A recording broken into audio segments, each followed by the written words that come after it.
Hello everyone, welcome to my channel. तो अब हम बात करते हैं हमारी जो यूनिट 6 है उस साइकोलॉजी के अंदर उसके नेक्स्ट टॉपिक की। तो नेक्स्ट टॉपिक जो हमारा रहता है इसमें वो आ जाता है बिहेवियरल असेसमेंट।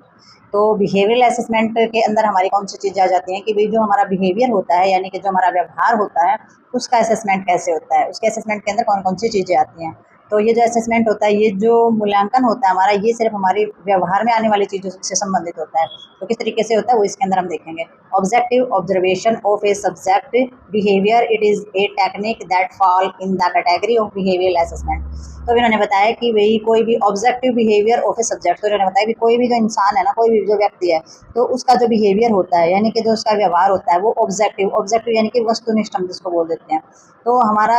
उसमें उसका जो किसी भी तरीके का जो असेसमेंट होता है या उसका व्यवहार होता है, तो उसका असेसमेंट की जो भी हमारी कैटेगरी जो हमारी होती है, कैटेगरी ऑफ बिहेवियरल असेसमेंट, तो जो उसकी कैटेगरी में आने वाली जितनी भी हमारी टेक्निक है ना, वो सारी की सारी उसके अंदर आ जाती है। कहने का मतलब ये है कि कोई भी जो व्यक्ति है उसके व्यवहार में जो भी उसकी ऑब्जेक्टिव असेसमेंट होते हैं ना, और जो भी उसके व्यवहार के अंदर जो जितने भी असेसमेट के अंदर आने वाली जितनी भी हमारी कैटेगरी हैं वो उस टेक्निक के अंदर आ जाती है। तो टेक्निक में क्या रहता है, the variety of assessment could be considered. For example, in the case of 7-year-old boy who according to his teacher is doing poorly in the show work and according to his parents in difficult to manage at home and does not get along with other children, the following type of assessment might be considered. तो वही इन्होंने बताया है कि भी जो variety है हमारे असेसमेंट की, तो इन्होंने एग्जाम्पल के तौर पर इसमें बताया है, उदाहरण के लिए बताया कि एक 7 साल के लड़के के मामले में मतलब कि कई प्रकार के असेसमेंट किए जा सकते हैं। भाई 7 साल का एक लड़का है, उसके बारे में कई तरीके के असेसमेंट हम कर सकते हैं अकॉर्डिंग हिज टीचर। ठीक है, जैसे कि टीचर के अनुसार वो जो है स्कूल में काम जो है अच्छा कर रहा है नहीं कर रहा है। ठीक है, एक मतलब कि उसके बारे में क्या जान लिया हमने हमने टीचर से ये पूछ लिया कि वो क्लास में काम अच्छा करता है नहीं करता है। ठीक है, तो उसने टीचर्स ने जैसे कि बताया कि वो काम जो है वो अच्छा नहीं कर पा रहा है, और जो उसके माता पिता के अनुसार अगर हम पूछें तो मतलब कि घर पर जो है संभालना मुश्किल है। तो पेरेंट्स क्या कह रहे हैं, एक टीचर कह रहा है कि भाई वो मतलब कि पढ़ने में अच्छा नहीं है, अच्छा प्रदर्शन उसका नहीं है शिक्षा शिक्षा को लेकर के, और माँ बाप जो है उसको घर पर नहीं संभाल पा रहे, उनको संभालना मुश्किल हो रहा है, शरारती हो सकता है और भी बच्चे के अंदर चीज़ें हो सकती हैं। तो पेरेंट्स के अकॉर्डिंग जो है हमारी जो शो वर्क है वो भी पुअर है बहुत ही। ठीक है, तो अच्छे से उसको संभाल नहीं पा रहे हैं, और माता पिता के अनुसार मतलब कि घर में अगर वो नहीं संभाल रहा है और जो दूसरे जो बच्चे हैं उनके साथ जो है वो भी अच्छे से बिहेवियर नहीं करता है, यानी कि मेल जोल करके जो है बच्चों के साथ वो नहीं रहता है। ठीक है, with other children and following type, तो वही वो जो है उसके अंदर जो है वो जो बच्चा है तो उसका जो असेसमेंट जो है उसके ऊपर विचार किया जा सकता है। तो असेसमेंट पर जब हम विचार करेंगे तो इसमें 3 चीज़ें क्या बताई। टीचर ने बताया कि पढ़ाई में प्रदर्शन अच्छा नहीं करा, माँ बाप कह रहे हैं कि भी घर में संभल नहीं रहा, शरारत ज़्यादा करता है, बच्चों के साथ यार दोस्तों के साथ और अपने फ्रेंड्स के साथ भी अच्छे से नहीं मेल जोल कर पा रहा है। तो इसमें कुछ प्रकार हैं जो कि हमारा जो असेसमेंट किया जाता है उस पर विचार किया जा सकता है। ठीक है, following type of assessment might be considered. तो इससे पहला इन्होंने क्या बताया है, a measure of the boy general intelligence with might help explain his poor school work. तो इससे पहले बताया है कि भाई जो उसका जो असेसमेंट किया जाएगा तो मतलब कि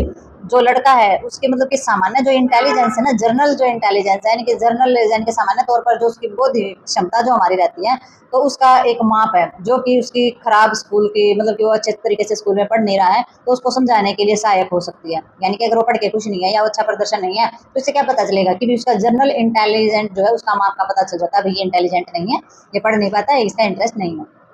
ठीक है, तो उस चीज़ का हम जो है एक असेसमेंट हमारा हो जाता है। नेक्स्ट इसके अंदर देखेंगे, N interview with him provide insight into view of his problem. तो भी सेकंड में इन्होंने दिया कि भाई उनकी जो समस्या है उसके बारे में एक ये से एक साइट देखी जाए यानी कि एक दृष्टिकोण देखा जाए, तो उस दृष्टिकोण को समझने के लिए जो है उसका क्या होना चाहिए, उसके अंदर जो है वो पढ़ा लिखा होना चाहिए, एक साइट होनी चाहिए, एक दृष्टिकोण होना चाहिए, चीज़ों को समझने के लिए उसका पढ़ा लिखा होना जो है बहुत ज़्यादा जरूरी होता है। ठीक है, N interview with is provide insights into view of the problem. तो भी किसी भी समस्या को समझने के लिए आपका साक्षर होना, आपका शिक्षित होना जो है बहुत ज़्यादा जरूरी होता है। नेक्स्ट इन्होंने बताया कि personality test that might reveal trends that are related to his of inquired social relationship. तीसरा इन्होंने बताया कि भाई जो पर्सनैलिटी जो होती है ना, तो पर्सनैलिटी का जो असेसमेंट हम किया जाता है, पर्सनैलिटी टेस्ट जो हमारा इसके अंदर रहता है, तो पर्सनैलिटी टेस्ट के अंदर मतलब कि पूर्ण रूप से जो सामाजिक हमारे जो रिलेशनशिप होते हैं तो उनसे संबंधित जिस भी प्रकार की प्रकृति है ना तो उसको प्रकट कर सकते हैं। ठीक है। तो सोशल रिलेशनशिप जो होते हैं उसको इंक्वायर्स कर सकते हैं, यानी कि उससे रिलेटेड जो सारी चीज़ें हैं। एक हमारा जो पर्सनैलिटी टेस्ट होता है, तो उसके अंदर हमारी जो कि अपर्याप्त सामाजिक संबंध होते हैं, यानी कि वो ठीक से उसके सामाजिक संबंध नहीं है, तो उससे संबंधित जितनी भी प्रवृत्तियां हैं उसको प्रकट जो है वो कर सकते हैं। तो ये चीज़ें भी हमारी किस में आ जाती है, बिहेवियरल असेसमेंट के अंदर ये हमारी चीज़ें देखी जाती हैं। नेक्स्ट हमारा आ जाता है observation of his activity and response pattern in school. तो वही दूसरा इन्होंने बताया कि जो स्कूल है, स्कूल के अंदर होने वाली जितनी भी एक्टिविटी है, तो और जो भी हमारी जो उसके जो रिस्पॉन्स हैं, तो उसके तरीकों का भी असेसमेंट जो है किया जा सकता है। बच्चों के साथ खेलता कितना है, ग्राउंड में किस तरीके से रहता है, किस टीचर्स के साथ कैसा बिहेवियर है, डिसिप्लिन में रहता है नहीं रहता है, तो ये भी इस तरीके से भी ऑब्जर्वेशन जो है वो की जाती है। रिस्पॉन्स और स्कूल के अंदर उसका पैटर्न जो होता है उसको देखा जाता है। नेक्स्ट 5 पॉइंट के अंदर हमारा आ जाता है इसमें observation of his behaviour in specially created situation such as a play room with the many interesting toy and games. और 5 में इन्होंने बताया कि भाई इसमें जो होता है, जो स्पेशली इन्होंने बताया कि भाई स्पेशली रूप से जो हमारी जो एक सिचुएशन होती है ना, एक सिचुएशन के अंदर उनके व्यवहार के असेसमेंट किया जाता है। एक सिचुएशन दी जाती है, जैसे कि कई सारे बहुत सारे जो उसके पसंदीदा जो खिलौने होते हैं ना, खिलौने हो और जो मतलब कि खेलों से भरा हुआ एक कमरा हो जो किसी खेलने में पसंद हो, तो उसके अंदर जो उसको रखा जाता है असेसमेंट करने के लिए कि इसको कौन सा खिलौना पसंद है और क्या इसको पसंद है। तो स्पेशली एक सिचुएशन क्रिएट की जाती है कि भाई खिलौनों से भरा हुआ रूम होता है और उसके अंदर जो है बच्चे को छोड़ा जाता है और ये देखा जाता है कि इसको किस ये खिलौनों को तोड़ता है, खेलता है, संभाल के रखता है, मैनेज रखता है, किस तरीके का व्यवहार खिलौनों के प्रति है और किस तरीके के खिलौने के प्रति उसका किस तरीके का व्यवहार है। तो ये असेसमेंट जो है इस तरीके से भी किया जाता है कि बच्चे को, जैसे व्हीकल के खिलौने होते हैं, कोई जीप होती है, ट्रैक्टर होता है या इस तरीके के खिलौने होते हैं, तो वो देखा जाता है, वो रोबोट को उठाता है, कार को उठाता है कि उसे किस तरीके की चीज़ें पसंद है। तो ये हमारे असेसमेंट जो होते हैं ये किए जाते हैं किसी भी बच्चे को लेकर के या बड़े को लेकर के। तो बिहेवियरल असेसमेंट के अंदर हमारी आ जाती है, लेकिन यहाँ पर एग्जाम्पल जो है वो 7 साल के बच्चे तक का चल रहा है। नेक्स्ट इन्होंने बताया 6 पॉइंट के अंदर an interview with his parents since the boy's poor behaviour in school may be the symptomatic problem at home. तो अभी 6 पॉइंट के अंदर इन्होंने बताया कि जैसे कि लड़का है और उसके जो माता पिता हैं, मतलब कि माता पिता का जो किसी भी तरीके से इंटरव्यू होता है, ठीक है, तो माता पिता का जो इंटरव्यू हो रहा है, तो उसमें क्योंकि वो जो स्कूल में है उसका जो खराब व्यवहार है और घर की जो समस्याएं हैं उनका संकेत हो सकता है। ठीक है, यानी कि लड़के का माता पिता के साथ जो भी हमारा किसी भी तरीके का साक्षात्कार हो रहा है, लड़के के जो माँ बाप है, तो उनके साथ अगर किसी तरीके का इंटरव्यू या किसी तरीके का साक्षात्कार होता है, क्यों होता है, क्योंकि स्कूल में उसका जो व्यवहार है वो खराब है। ठीक है, तो उसका जो खराब व्यवहार है और घर पे जो उसके साथ जो समस्याएं हो रही है कि घर पे भी वो नहीं समझता है, तो उसका संकेत हो सकता है। ठीक है, घर पर संभाल नहीं सकते, इसका मतलब ये भी हो सकता है कि भाई घर का भी इन्वायरमेंट जो है वो भी असर डाल सकता है कि घर का इन्वायरमेंट जो है वो किस तरीके का है। तो ये चीज़ें भी बहुत ज़्यादा मैटर रखती हैं। तो सिम्टोमेटिक प्रॉब्लम्स जो एट होम, तो इसमें इन चीज़ों का संकेत हमें मिलता है कि जो बच्चा जिस तरीके का व्यवहार करता है तो उससे पता चल जाता है कि इसके घर का जो इन्वायरमेंट है वो किस तरीके का, वहाँ पर व्यवहार कैसा है। नेक्स्ट हमारा इसमें आ जाता है डायरेक्ट। तो इंटरव्यू जो हमारा लिया गया है, जो इंटरव्यू जो लिए जाते हैं उसमें जैसे कि प्रोवाइड इंसाइट हमारी जो इसके अंदर बताई गई है कि भाई जो बच्चे के अंदर किसी भी तरीके का इंटरव्यू जो होता है, जैसे इन्होंने बताया कि समस्या के बारे में या फिर उसका जो दृष्टिकोण है उसको समझाने के लिए उसके लिए क्या किया जाता है, इंटरव्यू यानी कि साक्षात्कार बच्चे के आमने सामने बैठकर उससे बातचीत की जाती है। तो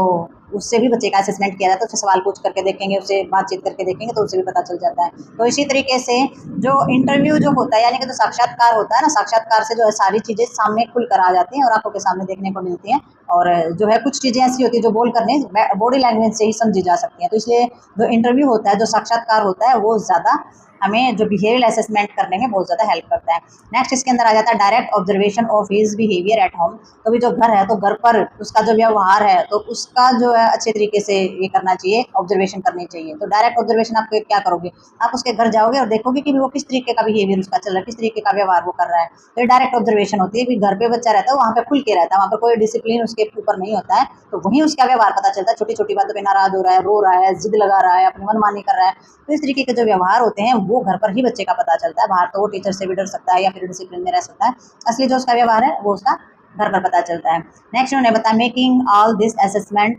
would be major undertaking because of the variety of data that are potentially available, the assessor must decide. तो भाई इसमें जितने भी हमारे अंकलन होते हैं यानी कि जितने भी प्रकार का असेसमेंट को करना मतलब कि एक बहुत बड़ा काम होता है, ऐसे बात नहीं है कि भी किसी का भी असेसमेंट आप चलते चलते कर सकते हो। तो ये मेजर चीज़ों के अंदर आ जाता है, मेजर अंडरटेकिंग। ठीक है, बिकॉज द वैरायटी, तो इसमें जो है जितनी भी हमें वैरायटी है, जितनी भी हमें चीज़ें जो है पता चलती है, यानी कि उपलब्ध जितने भी हमारे आंकड़ों की विविधता होती है, तो उसमें देखते हुए जितने भी हमारे असेसमेंट होते हैं उनका जो सारा का सारा निर्णय जो है वो हमें लेना होता है। ठीक है, तो इतना आसान नहीं है कि भाई हम जो असेसमेंट कर रहे हैं उसको करना मतलब कि एक बड़ा काम होता है, और उससे हमें जो भी असेसमेंट प्राप्त होता है ना, जितनी भी चीज़ों का, जितनी भी अलग अलग वैरायटी, अलग अलग चीज़ों को देखते हुए सारा का सारा जो असेसमेंट देख करके तभी हमें किसी डिसीजन पर पहुंचना होता है। तभी हम ये कर पाते हैं कि इस इंसान का असेसमेंट किया है और ये जो है पर्सनैलिटी इस टाइप की है, और आगे इसका ट्रीटमेंट या इसके सुधार के लिए कौन सी प्लानिंग की जा सकती है। ठीक है, तो नेक्स्ट देखते हैं इसके अंदर हम। अभी नेक्स्ट हम इसके अंदर देखते हैं कॉग्निटिव असेसमेंट। तो कॉग्निटिव असेसमेंट हमारा किस तरीके का होता है? कॉग्निटिव असेसमेंट होता है हमारा जिसको हम संज्ञानात्मक बोल देते हैं। ठीक है, तो इसमें इन्होंने बताया द टाइप ऑफ थॉट्स, जितना भी हमारे experimented by the individual are reflective और their personality, just as it important to know what people do and how their behaviour effect others. तो इसमें जितने भी लोग हैं ना, जैसे कि जो इंसान है उनके द्वारा हमारे किए गए जितने भी एक्सपीरियंस हैं, ठीक है, तो उसके द्वारा किए जाने वाले जितने एक्सपीरियंस हैं या फिर जो कोई थॉट्स है यानी कि विचार हैं, तो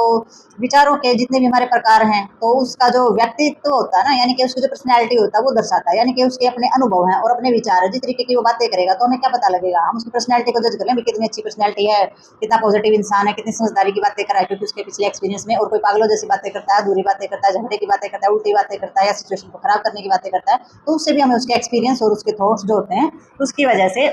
वजह से ही वो अपनी पर्सनैलिटी को दर्शाता है। ठीक है, नेक्स्ट हमारा just as important know at the people of how their behaviour effect others, it is necessary to assess the thoughts that may lie behind the behaviour. तो भाई इन्होंने बताया कि लोगों का जो भी पर्सनैलिटी होती है ना, किसी भी इंसान की जो पर्सनैलिटी होती है उसको समझना उतना ही ज़रूरी है जितना कि ये जानना कि भाई लोग मतलब कि क्या करते हैं और उनका व्यवहार कैसा होता है। ठीक है, तो मतलब कि लोग क्या करते हैं या फिर उनका व्यवहार कैसा है, तो ये क्या चीज़ है, ये हमारी पर्सनैलिटी को समझने की ही एक प्रयास होता है। तो लोगों का की जो पर्सनैलिटी होती है उसको समझना उतना ही महत्वपूर्ण होता है जितना हम ये जानते हैं ये कौन है और ये कैसा व्यवहार करता है। तो हमारी तो जानने की जो इच्छा होती है, तो इसी प्रकार से हमारी जो इच्छा होती है, तो हमारा ये भी होता है कि उसकी पर्सनैलिटी के बारे में हम जान पाएँ और उसका जो भी पर्सनैलिटी है उसको समझ पाएँ। तो उसकी पर्सनैलिटी को जितना समझना महत्वपूर्ण है ना, हम किसी भी इंसान को जानते ज़रूर हैं लेकिन हम उसकी पर्सनैलिटी को नहीं समझते हैं, तो इसका मतलब हम उस इंसान के बारे में कुछ नहीं जानते हैं, हमें उस इंसान के बारे में कुछ नहीं बोलना चाहिए। तो मेन चीज़ क्या है कि उसकी जो पर्सनैलिटी है उसको समझना बहुत ज़्यादा महत्वपूर्ण है। ठीक है, वो लोग क्या करते हैं, उनका व्यवहार कैसा है, ये जानने के लिए उसकी पर्सनैलिटी को समझो। उनका व्यवहार तुम गलत समझ रहे हो सकता है उनका व्यवहार बहुत ही ठीक हो। ठीक है, तो आप उनकी सिचुएशन और उनकी जो चीज़ें हैं, जो एक्सपीरियंस है, उनके आधार पर उनके बारे में पूर्ण तरीके से समझना बहुत ज़्यादा ज़रूरी होता है। आप अपने पास से या अपने थॉट से किसी को जज नहीं करना चाहिए। तो पहले उनके बारे में जानोगे, उनकी पर्सनैलिटी को समझना बहुत ज़्यादा महत्वपूर्ण होता है, तभी आप उन लोगों के बारे में जान पाएंगे और उनके व्यवहार के बारे में भी जान पाएंगे। तो cognitive assessment provide information about thought and the proceed of A company and follow mall adaptive behaviour. तो इसके अंदर क्या हो जाता है, जो भी हमारी कॉग्निटिव होती है यानी कि it is also necessary assess. तो इसमें क्या रहता है कि भी जो भी हमारे किसी भी तरीके की जो विचार होते हैं, यानी कि कोई भी व्यवहार है और दूसरों को हमारा कोई भी किसी भी प्रकार का कोई व्यवहार करता है, तो वो क्या करता है, वो भी व्यवहार हमारा दूसरों को तो प्रभावित करेगा ही। ठीक है, और इसलिए जो थॉट्स होते हैं, थॉट का जो असेसमेंट है वो भी करना बहुत ज़्यादा जरूरी होता है। ये इंसान ये बात बोल रहा था, क्यों बोल रहा है। ठीक है, तो इसके पीछे जो है ये चीज़ें जो है छिपी हुई हो सकती है कि भी जो व्यवहार है उसके पीछे उसका जो कारण है वो पता लगाना बहुत ज़्यादा जरूरी है। ये इंसान आज गुस्सा है तो क्यों है, ये ऐसी बातें कर रहा है तो इसके पीछे क्या कारण हो सकता है। ठीक है, तो इन कारणों का पता लगाना जो है ना, बिहाइंड द बिहेवियर, यानी कि जो उसका व्यवहार है तो उसके पीछे जो उसके विचार हैं उनका पता होना बहुत ज़्यादा जरूरी हो सकता है। वो इंसान जायज़ हो, वो जायज़ बात पे बात कर रहा हो, और जो उसके थॉट्स हैं, उसको जो गुस्सा आ रहा है वो जायज़ हो सकती है। तो इस तरीके से आपने बिहेवियर जो है वो समझने पे बहुत ज़्यादा ध्यान देना है। Cognitive assessment provide information about that the perceive, तो इसके अंदर सारा का सारा हमारा माल adaptive behaviour. It also provide information about the effect of procedure that the intent of the modify both how subject think about a problem and how they behave। तो भाई इन्होंने आगे बताया है कि जैसे कि हमारी इसमें आ जाती है, जैसे कॉग्निटिव असेसमेंट है, यानी कि हमारा जो संज्ञात्मक किसी भी तरीके का असेसमेंट है, तो इसके बारे में जानकारी मिल जाती है हमें। ठीक है, तो बिहेवियर और उसके पीछे की अगर कारणों का पता लगाए, तो संज्ञात्मक जो हमारे असेसमेंट होते हैं उनकी जो इन्फॉर्मेशन होती है ना, मतलब कि उनसे भी चीज़ों उनके पीछे क्या थॉट्स होते हैं, तो वो जानकारी में सारी मिल जाती है। तो वो जो विचार हैं और जो उसका बेकार का जो व्यवहार है, तो उससे पहले, उसके दौरान और जो उसके मतलब कि बाद में जो चीज़ें आती हैं, ठीक है, क्यों आती हैं, क्योंकि सबसे पहले हम क्या जानेंगे, सबसे पहले हम उसके विचार और उसके पीछे के कारण जानेंगे। उसका जो अनुचित व्यवहार है ना, वो चीज़ें बाद में आती है। वो अनुचित व्यवहार कर रहा है तो उसके पीछे के जो कारण है वो जानोगे पहले, तब पता चलेगा जी उसका जो व्यवहार जो उचित है या अनुचित है। ठीक है। तो उसके दौरान ये चीजें जो है वो बाद में आती है कि उसका व्यवहार उचित है या अनुचित है, यानी कि उसकी जो चीजें हैं वो सही है या गलत है, वो चीजें हमें बाद में पता चलती है। सबसे पहले तो हमें सारी की सारी उसके बारे में जो जानकारी है वो हमें मिलती है जब असेसमेंट करने के बाद, तब हम उसके बारे में जान सकते हैं कि जो इस प्रकार का व्यवहार है सही है या गलत है तो ऐसा क्यों है। ठीक है। और इसमें जो भी किसी भी तरीके की अगर उसकी जो एक्टिविटी होती है तो उनका भी प्रभाव जो है उसके बारे में जानकारी जो है वो सारी की सारी बता देता है, ये एक्टिविटी कर रहा है तो क्यों कर रहा है, तो जिसका क्या गोल्स होता है भाई, जो समस्या है उसके बारे में कोई भी व्यक्ति जो है वो सोचने के जो तरीके होते हैं ना और जो व्यवहार होता है वो दोनों को प्रभावित कर देता है। यानी कि इंसान के साथ अगर कुछ हो जाए तो उसका सोचने का तरीका भी बदल जाता है। Modify both of subject and things, तो भी उसका जो विषय और जो उसकी सोच होती है उसके बारे में जो उसकी समस्या होती है, यानी किसी भी तरीके का जो उसका व्यवहार होता है वो दोनों को प्रभावित कर देता है। किसी इंसान के साथ चोरी हो जाए तो अपनी चीजों को संभालेगा, उसके थॉट चेंज हो जाएंगे, भैया ऐसी चीजों को नहीं रखना है, ऐसी चोरी हो जाती है, ऐसे ये हो जाता है। तो ये होता है कि इंसान ने अपने अनुभव से उसके जो थॉट्स हैं तो वो उसी तरीके के जो है मोल्ड हो जाते हैं, मॉडिफाई हो जाते हैं और वो चीजें उसके बिहेवियर के अंदर बहुत ज्यादा प्रभाव डालती है। ठीक है। Cognitive assessment can be carry out of variety of ways, तो अभी जो हमारी जो कॉग्निटिव असेसमेंट होता है तो वो कई तरीकों से हमारा किया जा सकता है। For example, questionnaires have been develop of the sample people thoughts after an upsetting event, तो इसमें क्या हो जाता है, इसमें एग्जाम्पल के तौर पर इन्होंने बताया कि जो क्वेश्चनराइज जो करे गए हैं,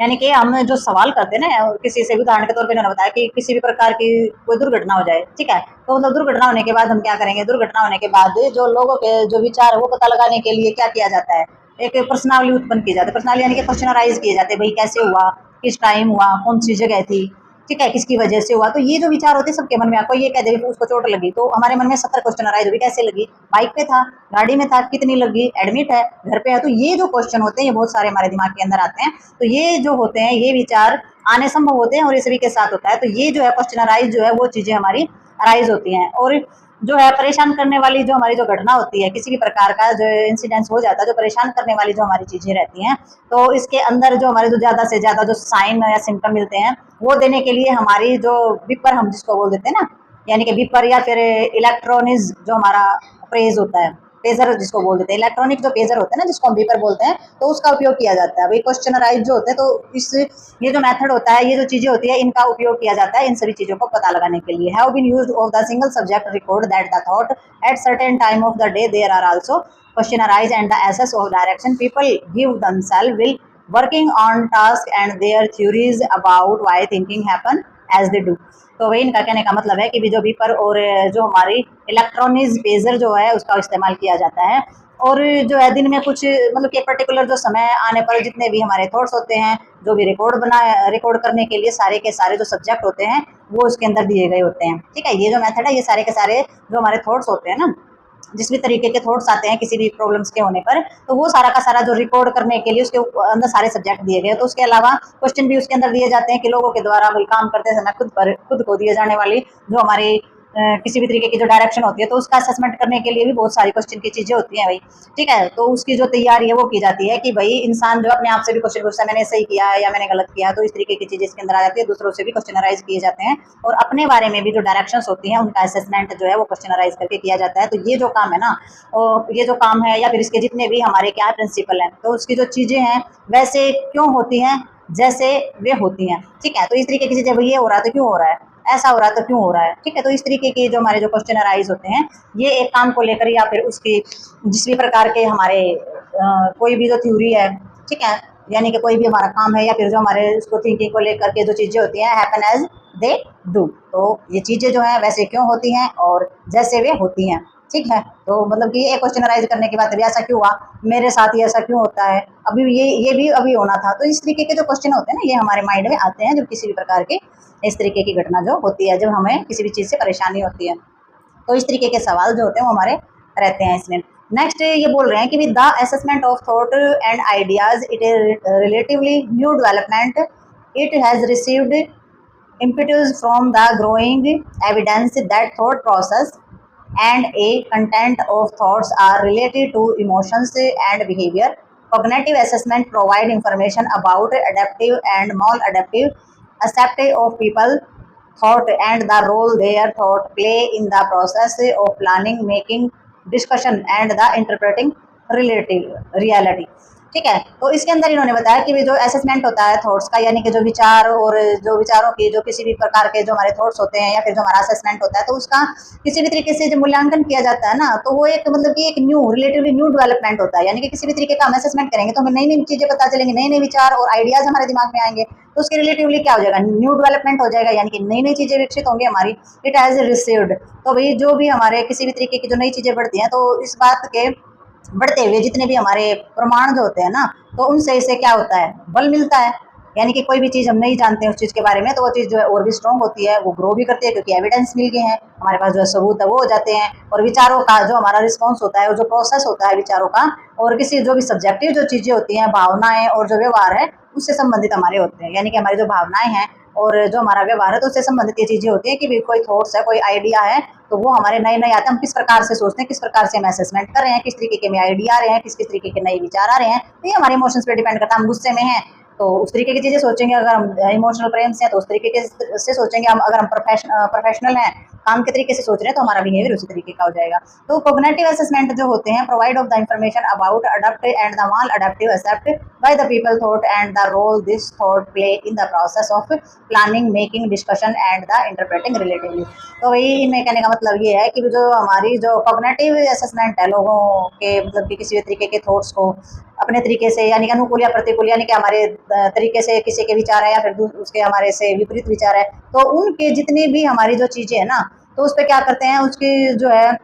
पहलू जितने भी रहते हैं, तो उसमें योजना बनाने की, प्लानिंग करने, या फिर किसी प्रकार का जो है डिसीजन, यानी कि थॉट्स के बारे में प्लान करना, या फिर process of planning, making decision, या फिर उसमें किसी प्रकार का निर्णय लेना, तो वो उसकी जो रियलिटी में जो उसका एक्सप्लेनेशन करने का जो भी हमारा प्रोसेस होता है, तो उसमें सारे विचारों की जो भी हम भूमिका मानते हैं ना, तो उसके बारे में सारी की सारी जानकारी हमें दे देता है। ठीक है। तो इसमें क्या कहना चाह रहा है, ये कह रहा है कि भाई जो संज्ञात्मक मूल्यांकन जो हमारा होता है सब, यानी कि हमारा जो कॉग्निटिव असेसमेंट होता है, तो लोगों के जो विचार के बारे में हम पता करते हैं, विचार तो अनुकूल भी हो सकते हैं, प्रतिकूल भी हो सकते हैं, ऐसे विचार भी हो सकते हैं उसके जो हमें अच्छे लगे, अडेप्टिव और माल अडेप्टिव, यानी कि हम अडेप्ट कर सकें, ऐसे भी हो सकते हैं और वैसे भी हो सकते हैं जो हमें पसंद ही ना आए। ठीक है। तो ऐसे जो लोग होते हैं, यानी कि अनुकूल और प्रतिकूल जो हमारे जो पहलू होते हैं उन चीज़ों के, उन विचारों के, तो उसमें किसी भी प्रकार की प्लानिंग करने के लिए, या फिर वही किसी प्रकार का जो है डिसीजन लेने के लिए, जो भी हमारी वास्तविकता की जो व्याख्या की जाती है, यानी कि जो सही चीज़ है उसके बारे में जो एक्सप्लेन करने का जो हमारा प्रोसेस होता है, प्रक्रिया होती है, तो उसमें जो उनके विचारों की जो भूमिका होती है, तो इसके बारे में जानकारी प्रदान होती है कि भाई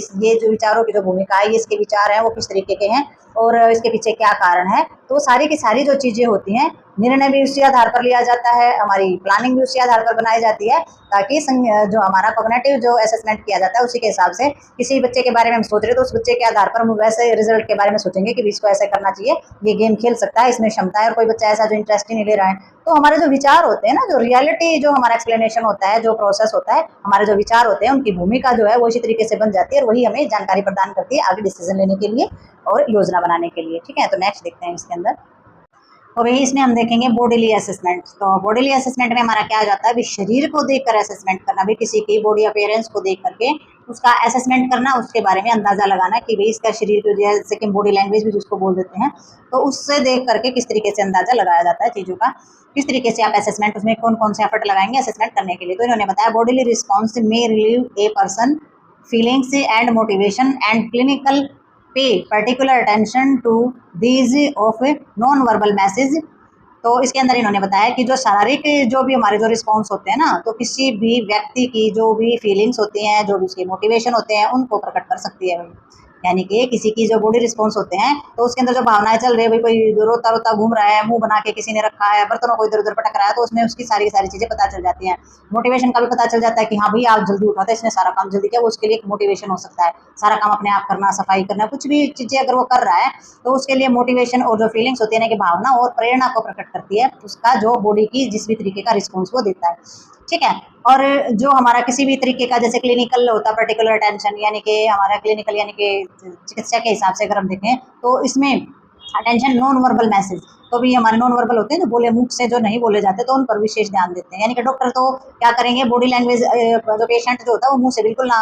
अगर बोल के भी नहीं बताएगा, तो उसके शारीरिक साइन और सिम्टम देख करके, उसकी बॉडी लैंग्वेज देख करके ही उन चीज़ों को समझ जाते हैं, तो वो ज़्यादातर ध्यान किस पे देते हैं, नॉन वर्बल मैसेज पे देते हैं। पर्टिकुलर जो क्लिनिकली जो पे होती है पर्टिकुलर, वो टेंशन हमारी किस पे होती है, नॉन वर्बल मैसेजेस पे भी मुंह से नहीं बोले जाएंगे, चीज़ों को समझा जाएगा। ठीक है, तो बॉडीली फंक्शन यानी कि शरीर के जो हमारे काम होते हैं, आगे देखते हैं। तो अभी नेक्स्ट इन्होंने बताया है कि जो बॉडीली फंक्शन होते हैं ना हमारे, यानी कि बॉडीली फंक्शन में also reflect motivation and concern and some clinics also pay attention to this. तो इन्होंने बताया कि भाई ये जो किसी भी तरीके के जो चेंजेस होते हैं ना, यानी कि किसी भी तरीके के जो हमारे परिवर्तन होते हैं, मोटिवेशन और जो हमारी चिंताएं होती है किसी भी तरीके की, तो इसमें ये किस किस प्रतिबिंबित हो सकते हैं हमारे, यानी कि किस तरीके से दिख सकते हैं हमारी जो भी किसी तरीके की चिंताएं हैं और जो मोटिवेशन है, ये हमारा एक आईना हो जाती है। आईना इन द सेंस की जो चीज़ें हमारे मन में चल रही है वो हमारे शरीर से भी झलकनी शुरू हो जाती है। जैसे आप किसी से नाराज है तो मुंह बना के रखते हैं, मुंह बना के किसी की तरफ चलते हैं, तो उसमें बॉडी लैंग्वेज जो होती है उससे पता चल जाता है कि ये इंसान जो है इससे नाराज है, और जो बॉडी लैंग्वेज है वो हमारी स्पष्ट ये दर्शा देती है कि इसके मन में क्या चल रहा है किसी भी प्रकार का। ठीक है, नेक्स्ट जो इन्होंने बताया जैसे कि किसी भी प्रकार की हमारी जो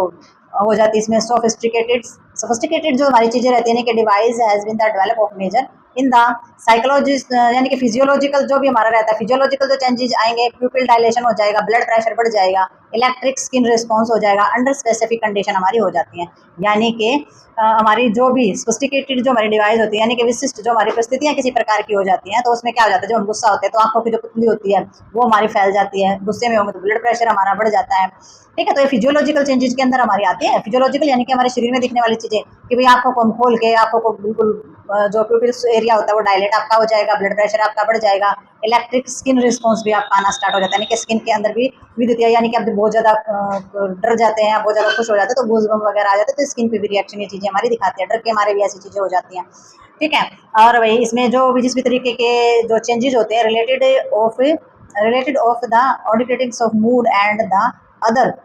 जितने भी हमारे physiological state of the provide measure of the stability and change with the individual. ठीक है, तो ये जो चेंजेज होते हैं, यानी कि किसी को ये जो परिवर्तन होते हैं, ये जो हमारी मनोदशा होती है, तो इनमें जो असेसमेंट होता है वो हमारे जो शरीर की जो अवस्थाएं होती हैं उनसे सारे के सारे संबंधित होते हैं। ठीक है, technological evidence and making it possible to monitor as individual physiological state on condition base set heartbeat blood volume substances in a blood stream and blood pressure can all be recorded and the correlated with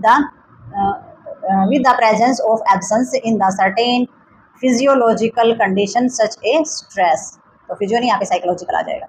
ठीक है, तो next इन्होंने बताया जो technological evidence, इन्होंने बताया technological के अंदर हमारा आ जाता है जो भी इंसान है उसके भीतर के अंदर, यानी कि किसी भी तरीके की टेक्नोलॉजिकल एविडेंस के अंदर जैसे कि स्टेबिलिटी चेंज चीज़ें आ जाएंगी, जैसे कि इन्होंने बताया ना कि वही साइकोलॉजिकल स्टेट होता है provide measure of the stability and change with the individual. तो जो भी इंसान के भीतर कुछ स्थिरता होती है, किसी तरीके का परिवर्तन यानी कि चेंजेस होता है, तो उसका भी माप इसमें हो जाता है, अभी देखा जाता है ये इंसान कितना स्टेबल है, कितना इसका मन चंचल है। ठीक है, और अगर टेक्नोलॉजिकल एविडेंस के हिसाब से इसमें देखी जाए तो टेक्नोलॉजी के हिसाब से एक इंसान जो है उसकी शारीरिक जो भी कंडीशन है तो उसकी जो है लगातार उसकी निगरानी जो है वो संभव हो सकती है, क्योंकि जैसे लगा देते हैं ना हमारी जो ब्लड प्रेशर की जो मशीनें होती है वह पता चल जाता है कि बीपी जा रहा है, आ रहा है, मतलब कि ऊपर जा रहा है, नीचे आ रहा है, और उसकी पल्स की जो चीज़ें लगाई जाती है, तो टेक्नोलॉजी से ये टेक्नोलॉजी जो ये एविडेंस दे सकती है कि ये पॉसिबल है मॉनिटर करना एक इंडिविजुअल पर्सन का, क्योंकि साइकोलॉजिकल स्टेट कंडीशन जो है वो उसका बेसिस वही पसीना आना, दिल का धड़कना, ब्लड वॉल्यूम का पता चल जाता है, substances in the blood stream की भी, ब्लड स्ट्रीम के अंदर जो भी सब्सटेंसेस जो भी पदार्थ होते हैं, ब्लड प्रेशर जो होता है, can all the recorded and the इसमें जितना भी कलेक्टिव जो चीज़ें होती है तो सारी की सारी चीज़ें जो है वो हमारी रिकॉर्ड हो सकती है, इन सभी चीज़ों का पता किया जा सकता है। ठीक है, और पहले तो वैसे मिनट में जैसे देखा जाता था, चेक किया जाता था डॉक्टर और नर्स के द्वारा, अब मशीनें ही लगाई जाती हैं, आप परमानेंट उसमें देख सकते हैं वो चीज़ें। ठीक है, तो रेगुलर बेसिस पे अगर मशीन लगाई है तो जितनी भी ऑब्जर्वेशन में जितनी देर भी पेशेंट रहता है तो ये चीज़ें उसकी रेगुलर चेक की जा सकती हैं। तो नेक्स्ट इन्होंने the absence of a certain of psychological condition such A stress, तो इसमें कुछ हमारी जो साइकोलॉजिकल जो कंडीशन होती हैं तो उसमें प्रेजेंस और एब्सेंस जो है उसके साथ जो है कंडीशन जो होती है स्ट्रेस की वो भी हमारी उससे जो है संबंधित ही रहती है सारी की सारी। ठीक है, तो उससे रिलेट किया जा सकता है। रिलेट करने का क्या मतलब है, जो चीज़ें रिकॉर्ड हो रही है तो देख सकते हैं कि इसको साइकोलॉजिकल कोई स्ट्रेस तो नहीं है, कोई चिंता तो नहीं है, किसी के साथ झगड़ा तो नहीं हुआ, कोई प्रॉब्लम तो नहीं है, उसके हिसाब से ही ये क्या कर रहा है, उसी के हिसाब से ये गुस्सा कर रहा है, गूज बम्बार है, डर रहा है, फियर है, क्या है इसके अंदर। तो वो किस चीज़ से रिलेट हुई हमारी जो हमारी साइकोलॉजिकल कंडीशन जो होती है, कहने का मतलब ये है वो हमारी फिजियोलॉजिकल जो स्टेटस होता है उससे कहीं ना कहीं जुड़ी हुई होती है, और उसी के बिहाफ पर हमें ये जो चीज़ें होती है देखने को मिलती हैं, और ये जो चेंजेस होते हैं ये भी हमारे इसी तरीके से आते हैं। तो इसके लिए जो है फिजियोलॉजिकल कंडीशन भी जो है स्ट्रेस के लिए जिम्मेदार होती है, और उसी के द्वारा फिर फिजियोलॉजिकल जो चीज़ें होती हैं अपीयरेंस के सारी हमारी नजर आ सकती हैं। ठीक है, तो ये थे हमारे बॉडीली फंक्शन। तो बॉडी जिस तरीके से फंक्शन करेगी तो वो चीज़ें भी हमारी असेसमेंट के अंदर देखी जा सकती हैं। तो नेक्स्ट देखते हैं इसमें हम। तो नेक्स्ट हमारा इसके अंदर आ जाता है पर्सनल फैक्ट्स। तो पर्सनल फैक्ट्स के अंदर आ जाते हैं, पर्सनल में क्या आ जाता है, जो अपनी व्यक्तिगत जो चीज़ें होती हैं, जो तथ्य जो व्यक्तिगत होते हैं, जो अपने होते हैं बिल्कुल, तो उसके बारे में इसमें बताया गया कि पर्सनल फैक्ट्स के अंदर क्या क्या चीज़ें आएंगी। तो नेक्स्ट इसमें आ जाता है जैसे कि one type of formation that the sometime overlooked because of its very simplicity of जैसे कि कंसिस्ट किया गया उसको, या subjective life history and the parent status. तो उन्होंने बताया कि भैया एक प्रकार की जो हमारी इन्फॉर्मेशन है, यानी कि वन टाइप ऑफ इन्फॉर्मेशन, एक प्रकार की जो जानकारी है, यानी कि जो अपनी sometime overlook because of very simplicity, यानी कि जो अपनी मतलब कि बिल्कुल सिंपलिसिटी यानी कि जो सरलता होती है उसके कारण अक्सर जो है अनदेखी की जाती है। सरलता के कारण क्या क्या अनदेखा कर देते हैं, कोई भी किसी प्रकार का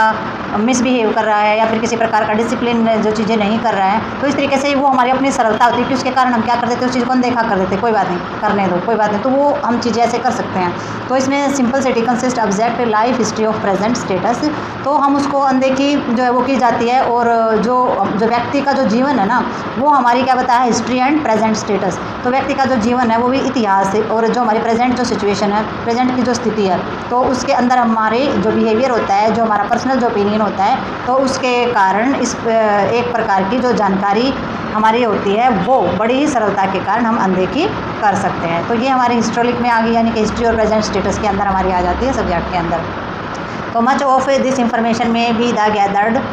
through direct interview with the subject और with an information through questionnaires and through search of record and archives. तो इसके अंदर क्या आ जाता है हमारा, इसके अंदर ये रहता है कि भाई किसी भी प्रकार की एक व्यक्ति है और उसके जीवन में जो हमारी हिस्ट्री और जो हमारी जो प्रेजेंट जो स्टेटस होता है, तो ये जो जानकारी है ना, ये ज़्यादातर जो भाग है इसका वो एक इंसान या फिर वो जो सूचना देने वाला है वो, तो उसके साथ सीधा जो इंटरव्यू करना, इंटरव्यू यानी कि साक्षात्कार करना, या फिर उसके जो है प्रश्न पूछने के जो माध्यम होता है, या फिर उसके जो रिकॉर्ड तैयार किए जाते हैं, या फिर उसमें किसी भी प्रकार की जो हमारे रिकॉर्ड के साथ साथ जो भी चीज़ें अचीव की जाती हैं, सारे के सारे रिकॉर्ड जो होते हैं, जैसे कि कोई लेटर लिखता है, जैसे कि information might also of the gathered, तो इसमें लेटर होता है, और ऑटोबायोग्राफिकल जो चीज़ें होती है, आत्मकथाएं लिखते हैं ना, तो ऑटोबायोग्राफी उसको बोलते हुए अपने बारे में सारा सब कुछ लिखना। और वही इसमें हमारा मेडिकल आ जाता है, यानी कि डॉक्टर से संबंधित, एजुकेशनल आ जाता है, शिक्षा से संबंधित, साइकेट्री केस हिस्ट्री आ जाती है, यानी कि मनोविज्ञान मनोरोग जो होते हैं उससे संबंधित केस हिस्ट्री हमारी हो जाती है। तो कहने का मतलब ये है कि जिस भी प्रकार की जानकारी जो है वो हमारा जो जीवन इतिहास है, या फिर हमारी अब की जो वर्तमान की जो स्थिति है, तो उसमें जानकारी जो ज़्यादातर जो कोई भी इंसान है ना, जो सूचना देने वाला जो होता है, तो उसके साथ जो सूचना दे रहा है, तो उसके साथ अगर हम आमने सामने बैठे हैं, आमने सामने बैठकर अगर हम सारी तरीके के क्वेश्चन पूछ रहे हैं, तो उसमें रिपोर्ट किसी तरीके की रिसर्च सारी चीज़ों के द्वारा इकट्ठा किया जा सकता है। ठीक है, यानी कि वो जो जानकारी है ना किसी भी इंसान के प्रति जो जानकारी है, तो वो हमारी कैसी, यानी कि जो इंडिविजुअल होती है, यानी कि जो व्यक्तिगत जो हमारे रिकॉर्ड्स होते हैं, यानी कि व्यक्तिगत रिकॉर्ड में क्या हो जाता है, अभी किसी ने अगर व्यक्तिगत रिकॉर्ड हैं बनाए गए हैं, यानी कि आत्मकथाएं या कोई बुक लिखी गई है, तो हमारे पास एक सबूत हो जाता है एक तौर पर कि भैया रिकॉर्ड जो है मेंटेन किया गया है। तो उसमें क्या, उसमें सूचना है, उसमें कोई भी उसको उठा करके पढ़ सकता है। ठीक है, अगर वैसे हम किसी के बारे में जानना चाहते हैं तो साक्षात्कार यानी कि आमने सामने बैठ करके जो बातचीत की जाती है डॉक्टरों से संबंधित, अपनी शिक्षा से संबंधित, या फिर जो मनोरोग होते हैं काउंसलिंग करते हैं पेशेंट को आमने सामने बिठा करके, वो केस हिस्ट्री की जांच करने के लिए भी जो है सारी की सारी चीज़ें जो है वो प्राप्त की जाती है। तो प्राप्त किस लिए की जाती है, व्यक्तिगत तथ्य होते हैं। व्यक्तिगत तथ्य का मतलब ये है कि जब हम किसी इंसान के बारे में पर्सनल चीज़ें जानना चाहते हैं ना, तो हम सब के सामने या फिर सब किसी भी ऐसी पब्लिक प्लेस या किसी पर ऐसी जगह पर हम नहीं पूछ सकते हैं। जो डॉक्टर है वो भी पेशेंट है, तो इसमें उदाहरण डॉक्टर के क्यों दिए गए हैं, यानी कि आत्मकथा और पत्र है, पत्र भी एक पर्सनल इंसान लिखेगा, अपने किसी के लिए लिख रहा है तो किसी एक पर्टिकुलर इंसान के लिए लिखेगा कि भी वही पढ़े उसको। आत्मकथा होती है उसमें भी सारा का सारे अपनी चीज़ें लिखी होती है, अपनी फीलिंग, अपनी भावनाएं, अपनी सिचुएशन, सारा सब कुछ। ठीक है, और जो डॉक्टर होता है वो भी एक पर्सनल जो पेशेंट होता है उसकी जो दिक्कतें होती है, परेशानियाँ होती है, वो सबके सामने रिलीव नहीं करता है, तो वो भी हमारी एक व्यक्तिगत तथ्य हो जाते हैं। शिक्षा जो होती है भाई, शिक्षा की भी कुछ चीज़ें ऐसी होती है, ऐसी शिक्षा भी होती हैं जो कि हमारे व्यक्तिगत तथ्य नहीं होते हैं। कुछ हमारे मानसिक जो हमारी बीमारियाँ होती हैं, यानी कि कोई भी जो साइकोलॉजिस्ट होता है वो जब काउंसलिंग करेगा तो वो सेशन जब देता है पेशेंट को तो एकांत में और अकेले के साथ बातचीत करता है, सभी के साथ जो है उन चीज़ों को रिलेट नहीं करता है। तो ये सारे के सारे जो हमारी जो असेसमेंट करने की जो चीज़ें हैं ना, तो इन्हीं चीज़ों के सहारे हमारी पूरी की पूरी जानकारी प्राप्त की जाती है और पूरी की पूरी जाँच की जा सकती है। तो ये मेथड अपनाए जाते हैं। पर्सनल फैक्ट होते हैं, ये पर्सनल चीज़ों को जानने के लिए आपने पेशेंट जो होता है कोई भी इंसान उसको पर्सनली उसके साथ बिहेवियर करना पड़ेगा, पर्सनली कॉन्टैक्ट उसके साथ करना पड़ेगा आमने सामने बैठ करके, ठीक है। तो ये हमारा पर्सनल फैक्ट का मतलब यहाँ पर रहता है। The information might of the concern the individual is a social occupational history as the culture background, his present economic status and his past and present physical characteristic life history data can provide close to the जो हमारा जो pressure हो जाता है इसमें, या फिर हमारा correlate of the present behaviour. तो अभी इन्होंने बताया है कि भी जो भी हमारी किसी भी तरीके की जो जानकारी होती है ना, किसी भी इंसान की जो जानकारी होती है, मतलब व्यक्ति की सामाजिक हो या वही उसके जो काम धंधा ऑक्यूपेशनल चीज़ें हैं, वही जॉब है कुछ भी है, या फिर वही ऐतिहासिक हो या फिर हमारी संस्कृति के प्रति हो, ठीक है, या फिर कोई जो है प्रेजेंट इकोनॉमिक स्टेटस हो, वही कोई भी पृष्ठभूमि है उसकी, या फिर उसका वही जो प्रेजेंट की जो उसकी जैसे कि ये हमारी इकोनॉमिक स्टेटस यानी कि उसकी आर्थिक स्थिति भी गरीब है, पैसे वाला है, और उसका जो बीता हुआ टाइम जो होता है ना, जो उसका अतीत होता है, तो बीते हुए टाइम और जो उसकी जो वर्तमान जो